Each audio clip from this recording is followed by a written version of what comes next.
Okay. Good morning, Good everybody. morning. Hope you had a Yay! nice weekend. Yay! Can you hear me? Yes, sir. Okay.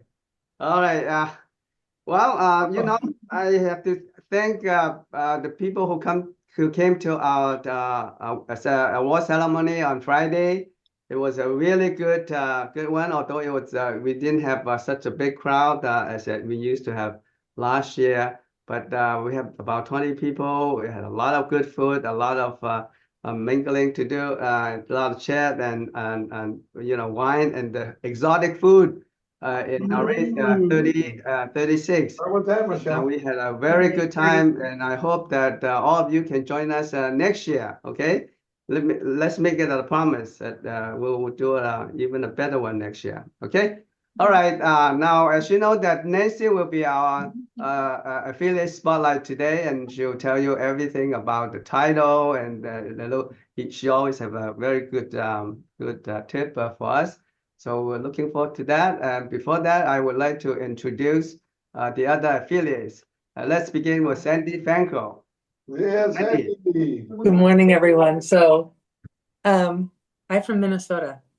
So this is where I'll be working remotely for the next probably, I don't know, 3 or 4 months. But I am working.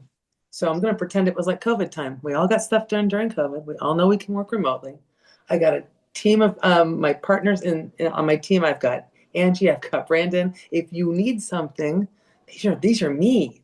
They just don't look like me, but they are me. They can bring you the door knocking materials. They can bring you whatever you need. I can help call, text, or email me. I'm on Central Time Zone, so I can work later and earlier. Doesn't matter. I'm here to help you guys in any way that I can. I'll put my info into chat. And I want to thank everybody for the well wishes for Mateo. And we just wait. This is what we're going to do. So if you're on Facebook, join the page Team Mateo. I do updates there to let everybody know what's going on. Thank you. Thank you, Sandy. Thank you, Sandy. Appreciate that very much. And best regard to your son. We all have a prayer for you. Okay. Yes. Thank you very much. All right. Next is Maria Howard. Go ahead, Maria. Well, good morning, everyone, and I hope you all had a great weekend. And I don't know why I feel emotional. Yeah, me too. Me too. But I feel for my friend Sandy. Really, I do. You know, sometimes work is okay and we can work hard, but there's nothing that replaces life. Our family, when they're touched, our world feels a little unshaken. So I just want her to know that I'm continuously praying for her and her son, and I will not cease. With that being said, she's an amazing woman. So thank you, everybody.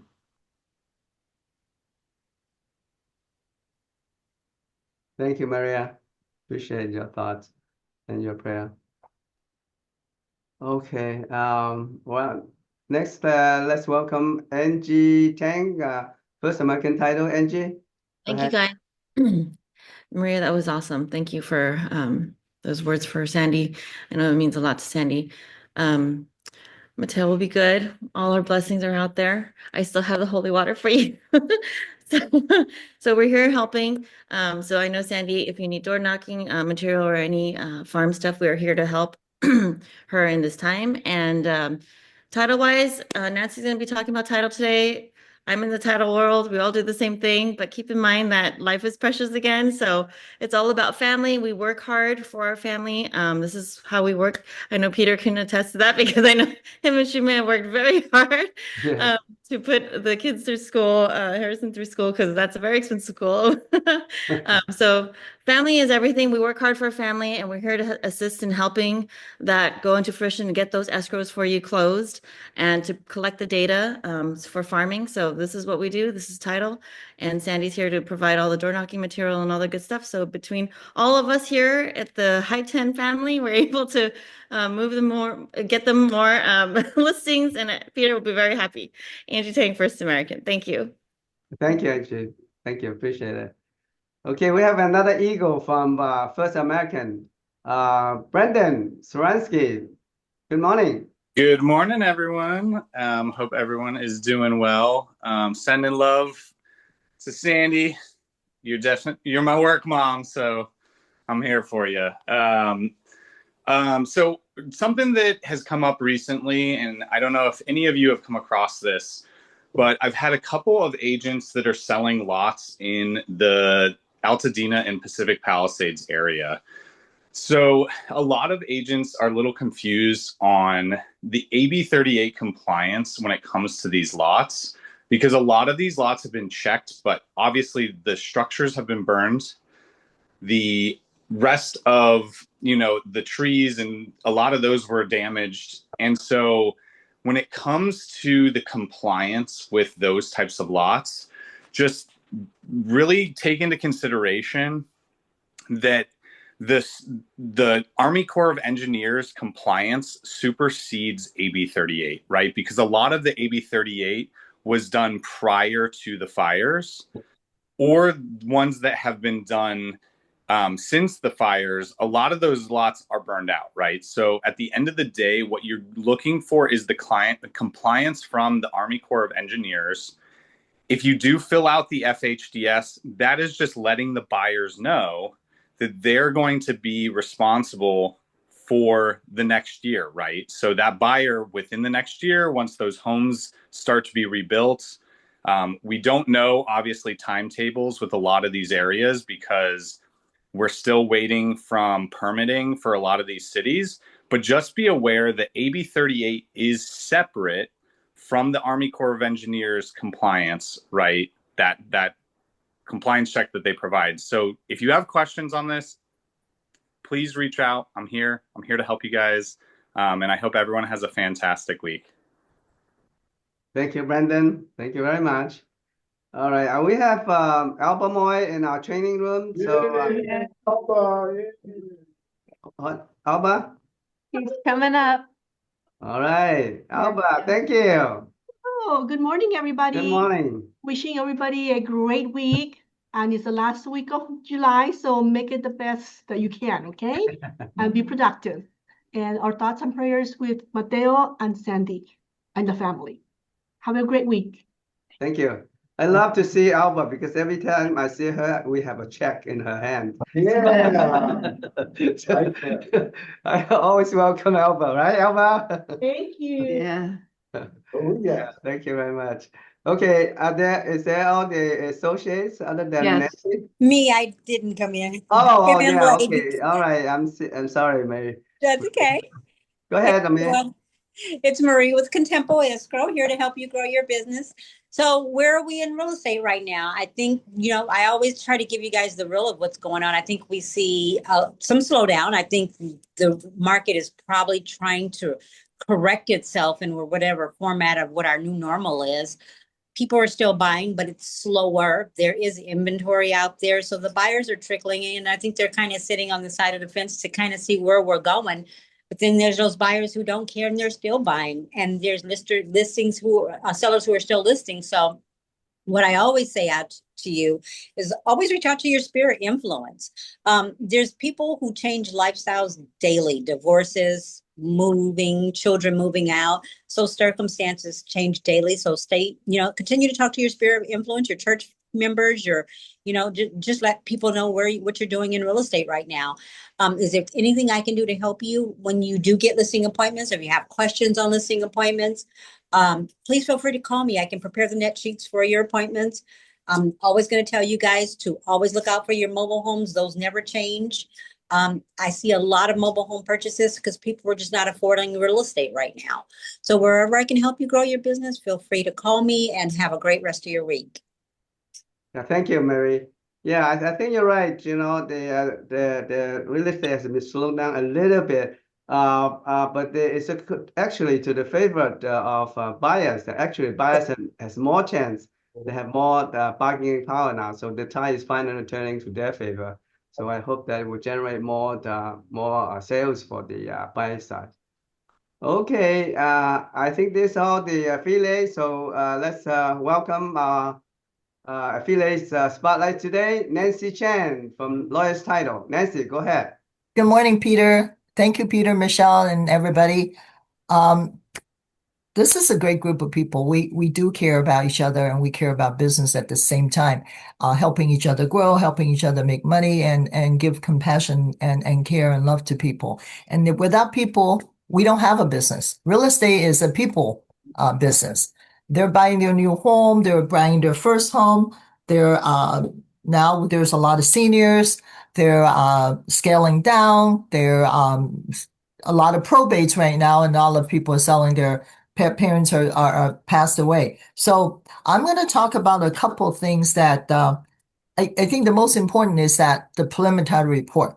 And all of us, all the title company now has a preliminary report that has a live look. It's a link. So if you see anything in the item, in the prelim, in the exception area, what is the exception? To me, that is the essence of the preliminary report. The first page tells you about who the owners is and the vesting and what kind of policy and the property. Then it's the exhibit. Exhibit A, the second portion is the legal description. I've caught a few that legal description has been wrong, but let's not talk about that. Let's talk about the body, the meat and bone of the prelim. Because somebody asked me a couple of questions this weekend, and it was all on the exception part. What is an exception? Those are the items, just like it says, exception, that the title company, we do not cover. But don't tell your client that. I had an agent say, well, if I tell them that's all exception, then they're not going to buy. Exactly. You tell them those are the items, the exception, the title company, two things, either financially, escrow and us and all of you have to take care of. Exception means the loans, that existing loans on the property that belongs to the seller. Those are the exceptions. Alba, Marie, all the escrow officer will work with the seller to take care of it. We need to pay them off. That's why they're an exception. The second type of exception is the easements.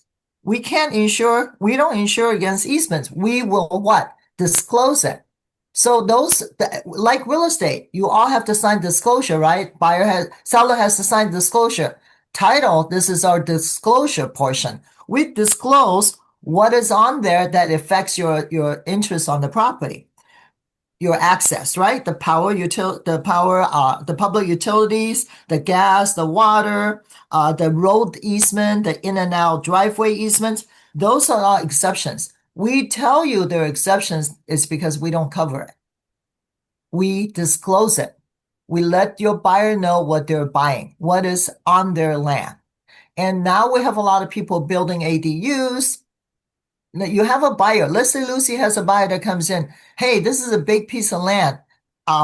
There is a small house in front. Let's do an ADU. And she tells her client, you can build an ADU. Yes, you can. Plus all the easements, you know where they are at.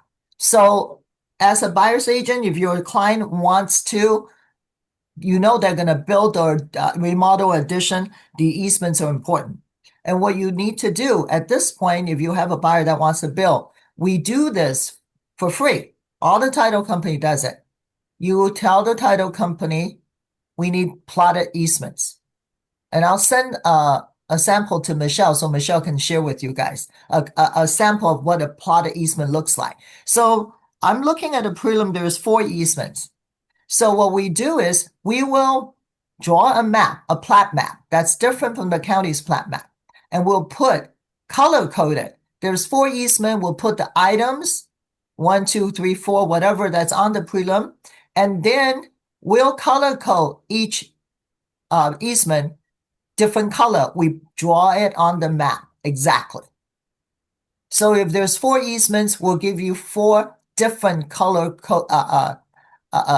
drawings on one map. So you know exactly where it's coming from. So please, I had a claim that that was not my title company, but my agent called me. I told my buyers to buy this property 2 years ago. Now they're building, and there's a big flood control easement. There's no flood canal in the back, but there's a flood control easement in the backyard, and it's a huge one.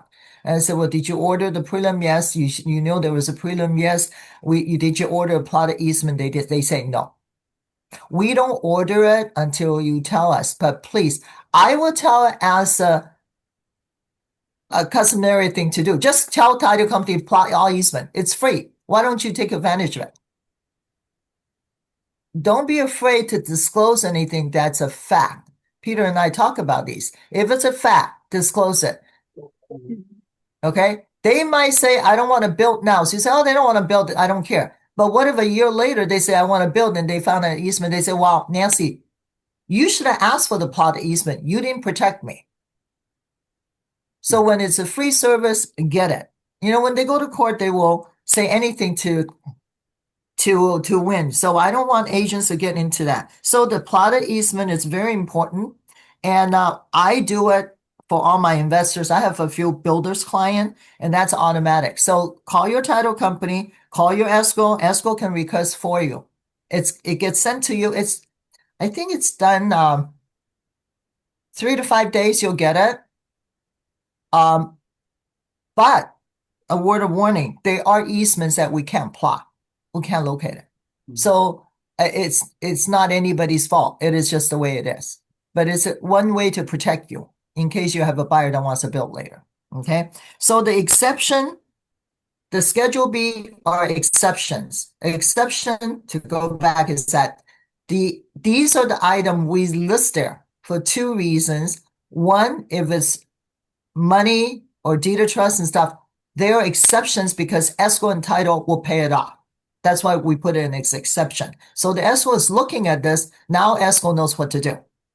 Marie is saying, oh, there's a loan from Bank of America, and there's another credit line from East West. Now Marie or Alba, I say, we have to write to these lender and get a demand. How much do we owe them? Okay. And the other exceptions are disclosure from title company. They're the easements.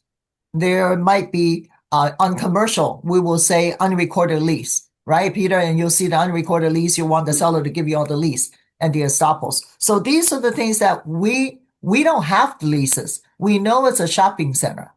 We know there's leases.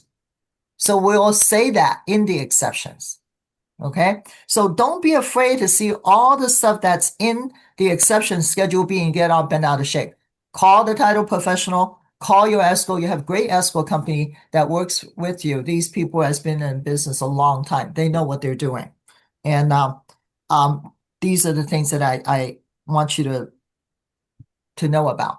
And a couple of things that comes up in the title industry now is the deed of trust in the exception that are old, that's been paid off. We all do it now. So what we want, even though it's paid, we want pay in full letters. The ones with the institution, I have one with East West. Escrow was so great.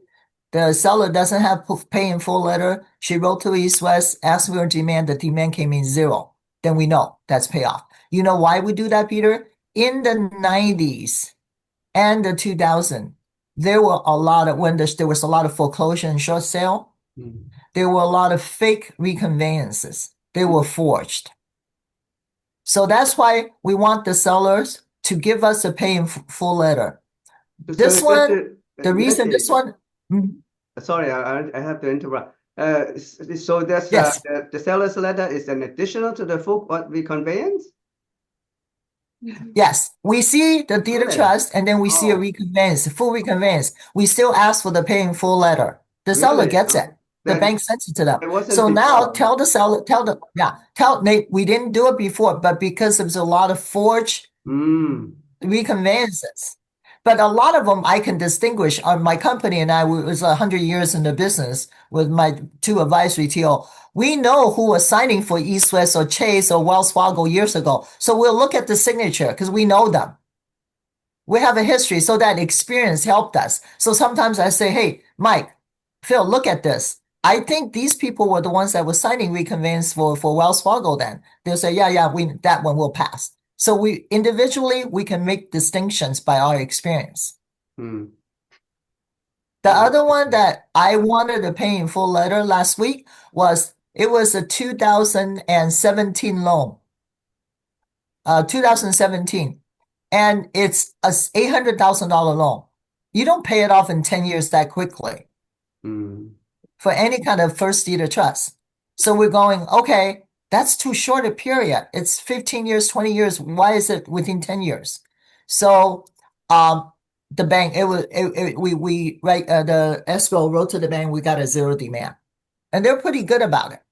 Okay, so that's one thing that can cause a little problem. So, number one, Peter, when the listing agent orders a property profile, okay, or when you look at the prelim, you see your old deed of trust, it is time to ask the seller, do you have pay in full letters? The old loan is not going to show in the prelim, but when you see their refi, what I do sometimes I see, oh, they refi and they pay it off. I'll let it go. It's case by case. We always put it in. Then we'll have to work on it. So the pay in full letter is from the lender or from the seller? It's from the letter, from the lender. From the lender, yeah. right? From the lender. Yeah, from the lender. They Yeah, always, because- I pay off, I refinance my loan. They say send me a letter that Yes, the loan yes. is paid. Yes. Yeah, that's all. Okay. It does. You don't need to go back to the lender again. Okay. Another thing now, Peter, you're gonna like this one. Credit line. I think all the title company and escrow will agree with us. The credit line, the HELOC. Okay, we cannot take zero demand. Why? Oh, they took a $50,000 credit line, Nancy. They never use it. Okay. We don't take a zero demand. We don't take a balance because it's a checkbook. You can write a check today before you close. You're gonna record today. This morning, you can go buy a car. Yeah. Yes. So we want a closed letter. I see. The owner has to go to the bank and tell the bank, I want this closed. I see. It's a different HELOC credit line is different from a loan. A loan, you pay them every month. HELOC, you don't. You just take money out. It's like a bank account. Right. You're right. Okay. Some banks is faster, some bank is slower. So when you see a HELOC on your prelim, tell your seller, get a close letter from the bank. That makes And sense. you know what? This happens a lot. And a lot of the agent, a lot of seller didn't want to do it, especially the foreign sellers. They don't know what's going on. They don't care. They say, you're my agent. You have to go do it. You can't. The seller has to go do it. It's not your loan, Peter. It's not Sharon's loan. Okay. Yeah. It's not Lynette's loan. You can't do it for them. The seller has the person that borrowed the loan has to go do it. Right. Okay. I've been able to go through some shortcuts with people that I know from the bank for years and years. Sometimes I tell them I'm from the title company. They will hurry it up for me. They will still rush it for me. Okay. So those are the things that comes up. Another thing that came up that in the prelim, did I talk about it last time? It's entities. When you see a LLC, when you see a trust, when you see a corporation, whatever on title, you got to get the seller to give you all that documents. Okay. So that's important. And so far, another thing I talked about, Prop 19. It's always been that the parents, before Prop 19, the parents can transfer the property to their children without getting the property tax reassessed. This is not the prelim anymore. It is about the taxes, because I get these questions every week. Will I get my property tax reassessed if I grant it to my son? For my realtors that retire. And I would say, Peter, is he going to live in the house, his primary home? And Peter said, no. I said, yes, you're going to get it reassessed. So the smart people that do a trust, the son gets it later. But they're okay, I'm going to tell these agents, I'm not against any elderly. I'm elderly myself. There's a lot of owners that will transfer all their properties. And Peter, you know that happened in Chinatown every day in the old days. They will give away all their properties so they can go get Medicare and Medi-Cal. Right. Now, if they do that, the primary residence, if they give it to their kids, the kids don't live there, they're going to get reassessed. Any other than the primary residence will get reassessed, no matter what. That law is gone since Prop 19. Okay. And it will be assessed at the market value. And I don't argue with them. They say, well, Nancy, can you fight for it? No, that's not my job. I can't do it. Okay. So parent to child transfer unless the child is going to live there as his primary residence. There are some exceptions that the child has always lived there with their parents, and they use that to file the income tax. Then, once you get that done, you provide the evidence to the county tax assessors. They won't reassess your property. And you have to tell me the details. That's number one. And then I caught a D lately, and now I don't know the result. I don't know what's going to happen. This is married couple, took title as tenants in common. Wife has 70%, husband has 30%. Husband and wife can take tenants in common. Okay? Right. And I don't know what happened previously. Now they have to quit claim to each other. Because why? Peter, California community property law. Yeah. You can take tenants in common, but the spouses have to quit claim to each other to relinquish their community property interest in that 70% and in that 30%. And they're not in town. They're out of the country right now. So I've got this whole thing. I'm going to have to talk to them using WeChat this afternoon and tell them what they need to do. Good luck. Okay? So I know I'm not giving you bad news. I'm just telling you, talk to us. Talk to title company, talk to the reps, talk to the escrows. This way we can help you. Yeah. Okay. I have another quick question I want to ask you too. I have a problem. It's and then when they transfer their property to the living trust, they use the name on the driver's license, which is their legal name, right? Supposedly, then legal name. But after they transfer to the trust, and they renew their license with another name. I don't know how it happened, but the name on the new driver's license is different from the old driver's license. So now they cannot convey the property when they try to sell the property. So do you help them? Okay. Straighten out that problem? Yeah, give me the address. I have one right now. Okay, but because of the immigration purpose, they changed their name from their Chinese name to their American name. Right. Okay, but the property is under the old name. Right. Right. Both the husband and wife did that. Okay, yeah. So I told them, you go home, you find everything that you have with pictures with your own name on it. Right. And we do AKA. We say took title as. My real Chinese name is not Nancy. It's LAN and it's YUAN. My last name was YUAN. I have several different names. So if they give the title to you, would you do that for them? Yeah, if you give me the address, I'll help them. I've done that. I've got one right now. Okay. Okay. All right. So I will tell them what they need. Yeah. All right.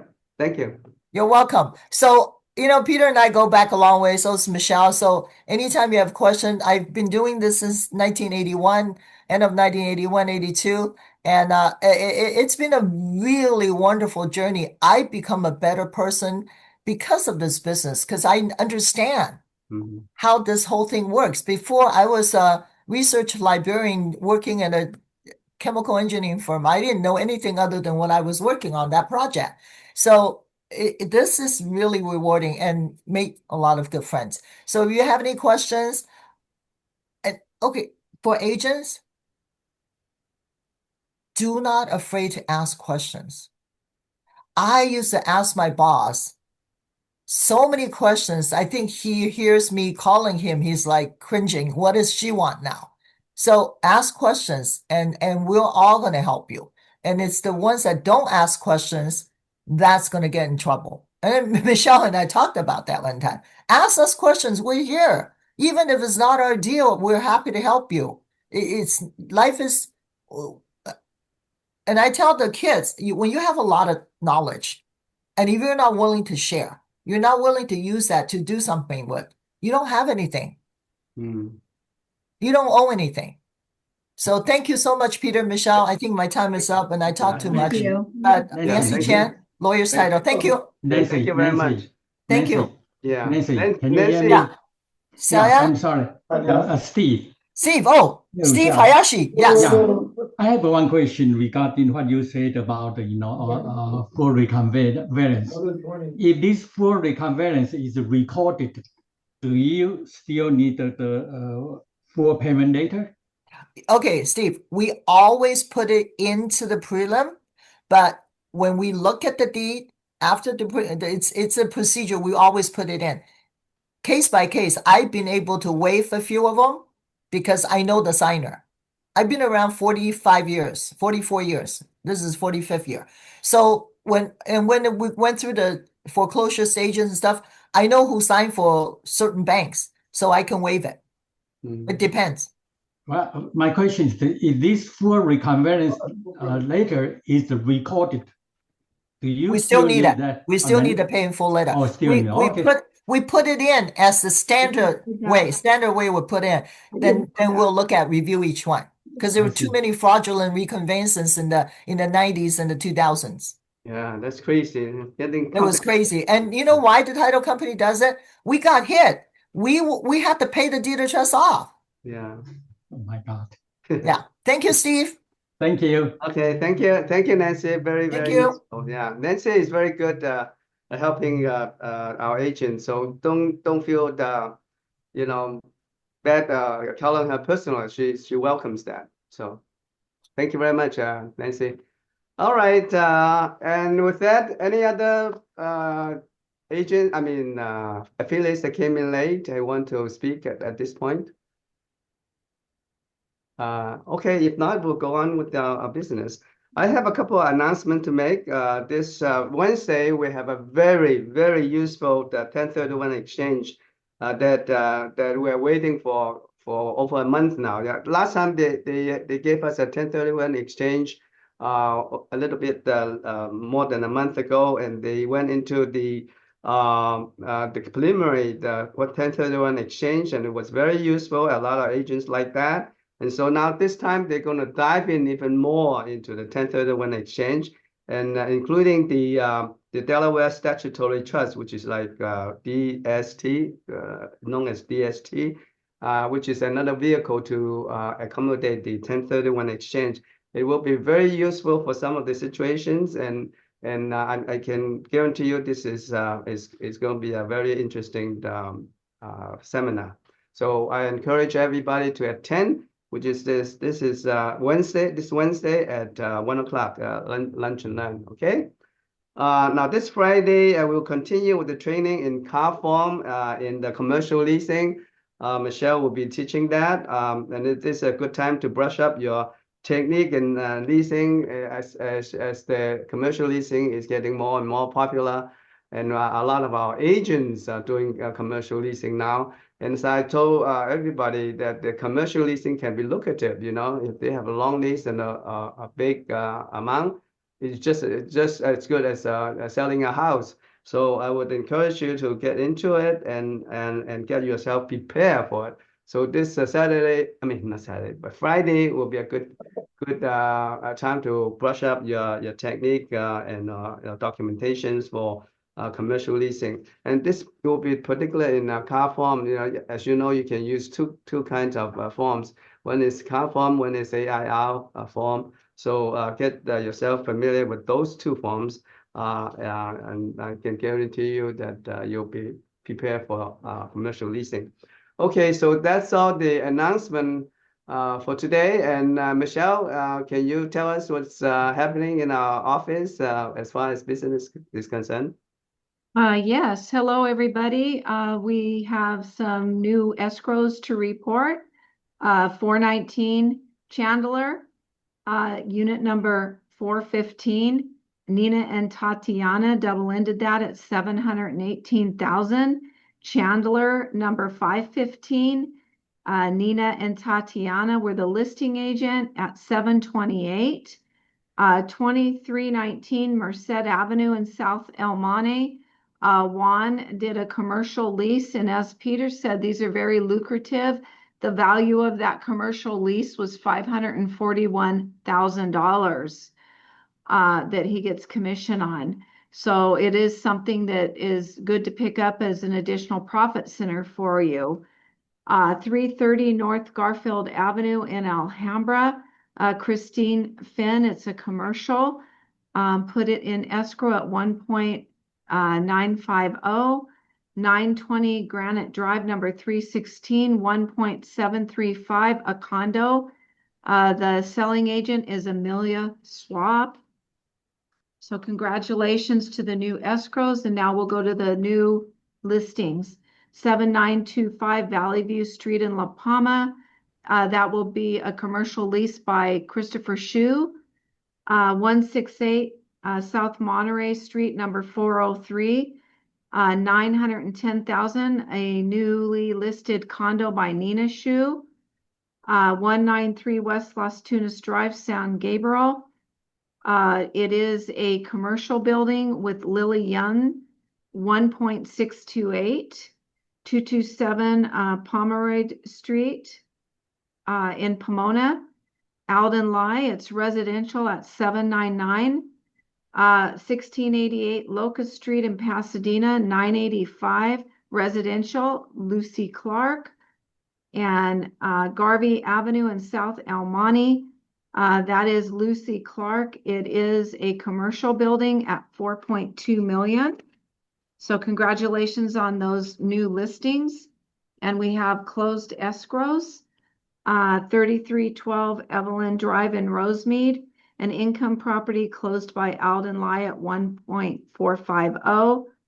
14332 Preteris in Fontana, closed by Rosa Reyes. It is a residential property at 680. 193 North Nicholson. 889 residential, closed by Shumay and Harrison Camp. Vacant land in Victorville, closed by Richard Wang at 1.5. 15 South Chapel, number A in Alhambra, closed by Nina Shu at 1.270. 168 Monterey Street, number 320. 865 residential, closed by Nina Shu. So thank you for all the effort, and it's going well. And I wanted to make an announcement tomorrow. As you know, Shumay Cam has a lot of activity at Atlantic Times Square. Grab a Crab has a space there. They will be hosting a grand opening tomorrow at 5 o'clock. And if you come, they'll give you some, I believe, some free shrimp, a pound. And then also there's going to be a band playing. So any of you that would like to come, we would love to see you there tomorrow at 5 o'clock, Atlantic Times Square. Grab a Crab. Thank you very much. Thank you, Michelle. Okay, is there anyone who has a new listing that was not mentioned today, or any reduction in price, or anything that you want to pitch for your properties? Please speak up now. Anybody? Well, if not, then I would like to go to my sharing today. I'm going to give you a market update for what's going on in the market today. I mean, recently. So a lot of things has been talked about. You know, the housing market. A lot of people thinking that the market has slowed down. And also the tide has turned to a buyer's market, and a lot of news about you know, Florida, how the foreclosure is spiking up, and Texas also because of the natural disaster. So a lot of happenings affecting the markets. So, but in California, how's the market in California? Or is it going to be a you know, buyer's market and things like that? Let's take a look. And if you do a survey, they did a survey actually. They did a survey and they indicated that there are only 48% of the people think that it's the buyer's market. And still 63% thinks that it's a balanced market. In other words, it's still you know, it's tossed up between the seller and the buyer. Yes, no, you know that the housing market has a little bit tipped to the buyer side, but not for too much.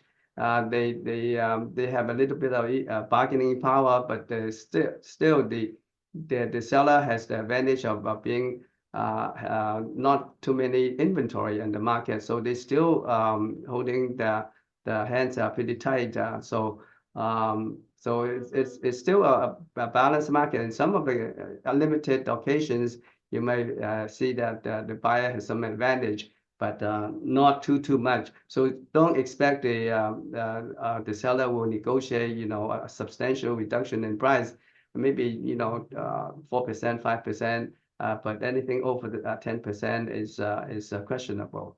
Okay, so and if you look at the June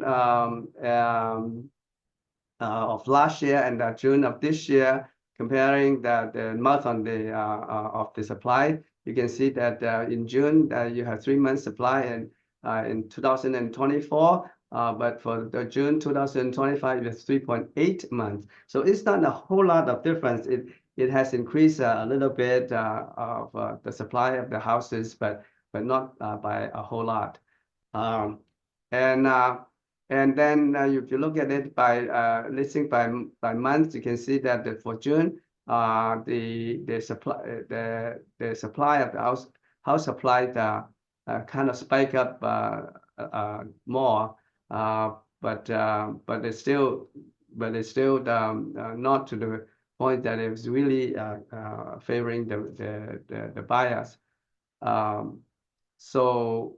And then if you look at the by month, you can see that in 2025, beginning from January, the supply of the houses is gradually going up, meaning that the sellers are more willing to sell now. They have more inventory in the market, so that is good for the buyer, and because if you have more supply, then the price will not be as tough as it used to be. And then you have a new list. Look at the new listing is 20,460. It's pretty good, but it's compared to the heyday where you have the 29,000. The supply has gone down about 30%. That is why it's making the market very tough for the buyer. And also the buyers cannot qualify too, so that makes it even worse.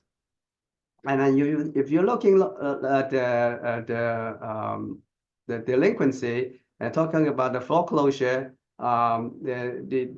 usually the average is 4.2%, and now we currently only have a 2.5%. So in California, we don't see too many foreclosures there. And the market is still pretty healthy in that sense. The reason why is because now we have 20% over 5% interest rate. The mortgage is over 5%, but still you have over 2/3 of the mortgage is still under 4%. So they are sitting in a very, very good mortgage rate, and there's no incentive for them to cash in to buy a new house where they have to pay 7%. And yeah, it's a little bit lower now than before. Before was 72% under 4% of the mortgage rate. So it is improving a little bit, but it's still the sellers are still locked in the interest rate, and then they are not as willing to sell the properties as of now. And also you can see that you have 89% of the mortgages which has more than 30% equity. So in other words, 89% of the houses they have more than 30% of what did they pay for when they bought the house. So in other words, if they sell the property, they have 30% profit. So they are not afraid of being not able to cash in. They can, if they want to cash in, they can do it anytime, because if the market go into the market, if they can sell it for a little bit under the market, they can unload their property very, very quickly. So they are not afraid of, they are not under stress to sell. And if you're looking at the nation, for the United States, the owner-occupied homes, free and clear is 40%, and for California it's 33%. So it's still okay. But if you are looking at the building permit, you can see that in 2020, especially in 2024-25, it really dipped, tremendously. It used to be like 2 million something, but now it's only about 500,000 houses. I mean, not houses, permits. In other words, the developer are not as active anymore. They don't build as many houses as it used to. That is why you have such a shortage in California. And as a matter of fact, in California, you have over 2.4 million shortage of houses. That's why they are encouraging you to do ADUs and anything that you can like do for affordable living, so that people can buy their house and can own their house. And in California, the median day on the market is 24 days, which is not too bad. Anything that's less than 30 days is pretty good already. So in California, if you want to sell a house, usually it's not too much problem unless your house is really in bad shape. So 24 days is not bad at all. And if you look at the median price versus days on the market by segment, the majority is from $300,000 to $1 million. And the medium day is average like 24 days. But when you go up to the higher prices, like over 10 million, it's much more than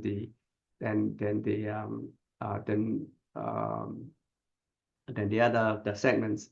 So, but if you're looking at the change, most of the changes happen in between 300,000 to 1 million, and after that, the changes are not as profound. And as a matter of fact, for those houses that is in the higher end, actually they take less time to sell than before. Like before it takes about 2-3 months to sell, but right now when they put on the market, it takes a little bit less time to sell. So that is a phenomena that is kind of strange, but nevertheless, that's the fact of the life. And most forecasts still see the ongoing growth. In other words, they think that the economy is still good. It's not growing as fast as they want, but it's still growing at a nominal rate. And the job market is not too bad either. Look at it, they're still pretty much holding on to an acceptable level. Like in June of 2005, they have 147,000 new jobs. So that's not bad at all. Retail is doing good too. Like you don't see a big dip in 2025. As a matter of fact, and from January to June, it's holding up pretty good. Like it didn't have much change at all. And the inflation data is favorable, because it seems that the inflation rate has been gradually going down and down and down. And as of a couple of weeks ago, actually last week, they said that the inflation rate has dipped down to 2.1%, which is damn close to the target that the Fed wants. The Fed wants 2%, and now it's close to 2.1%. So actually, they are thinking of reducing their interest rate maybe next month, or at the latest in September. So we should see interest rate in reduction in the next month or so. So that's good news. Let's keep our fingers crossed.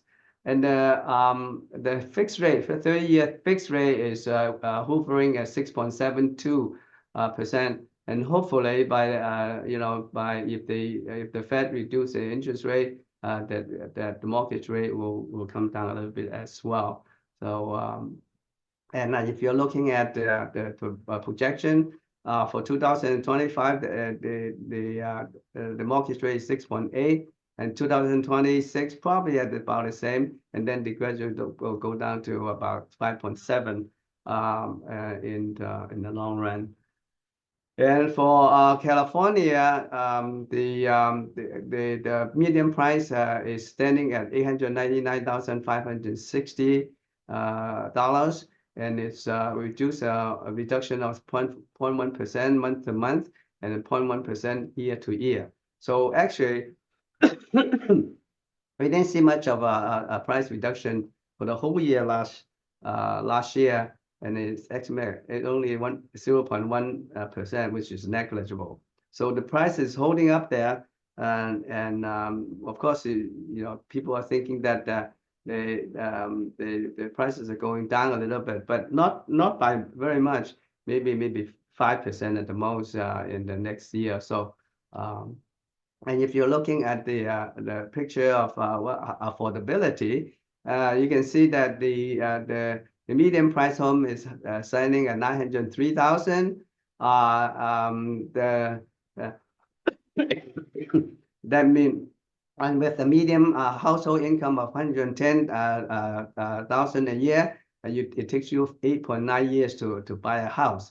And then it takes the mortgage rate is about 6.79%, and it takes about $69,000 to keep your house in good shape and maintain it, and maintain the mortgage and property tax.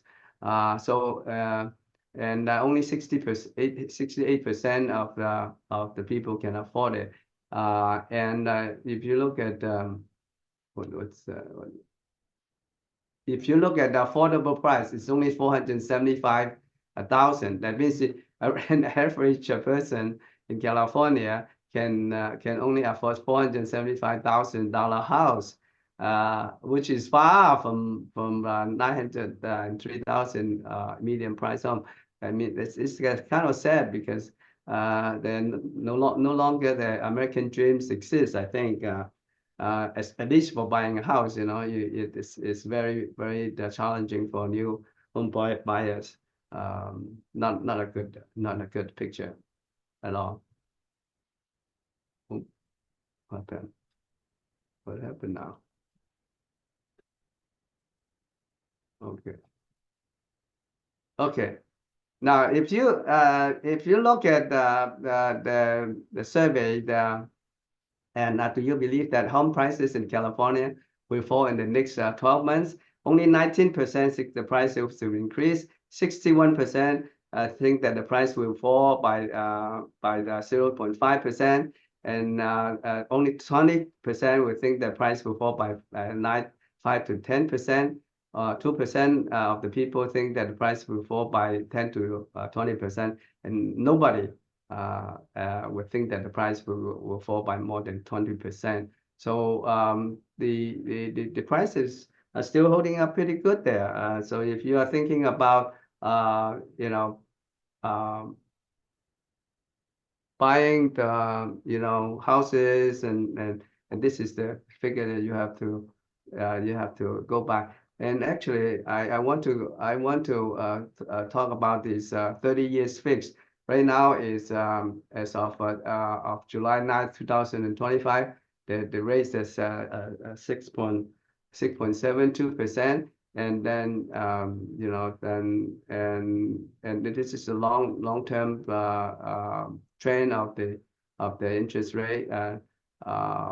2025 6.8, to 2026 6.8, 2027 6.2, and long term at 5.7. So and we'll talk about this one. And okay, now, so in summary, that is according to what we have talked about, and you know that there's a lot of economic uncertainty, and you would accept more variation, more turmoil ahead of us. But it depends on what the interest rate is going to be in the near future. But in the housing is a long term, you know, you should think about it, investing in the long term. And we have a more balanced market, although it's less competitive, more supply, but still very expensive. And actually also still under supplies. So the prices are, you know, kind of fluctuating depending on those factors. So the best time to educate your clients, hey, you need to persuade them, and then you need to give them a lot of information about what's going on with the market, what the others alternative, and what is a winning offer, and understanding the local regulations, and not knowing about the insurance crisis, and also you have to manage the expectation, do the work upfront, and still, you know, you educate them and see them what do they expect, and also the sellers need to be realistic, and you know, when they want to sell, they need to spend some money in remodeling so that they become more appealing. So all these things, you know, the more knowledge you have, the more you can convince your client, the more successful you can be. So all these things that that's why you have to be very knowledgeable about the housing market. You have knowledgeable about the economy, and knowledge about what is going on with everything around you. So, well, good luck. And you know, the market is turning to the buy side a little bit, but it's still pretty challenging. So I will stop here and entertain any questions if you might have any. Anything that you want to ask me? I know that I went through a little bit over time. Sorry. Any questions? Very informative. Thank you, Peter. Thank you, Nanette. Thank you very much. Okay, if no questions, I would wish you a very good week ahead, and you know, let's do some business. Bye-bye. All right. everybody. Thank Bye. you. Bye, Michelle. Bye, Peter. Bye, everyone. Bye. Bye. Yeah, Everybody. bye. Bye. See you soon. Peter. Bye. Yeah. Thank you, Michelle.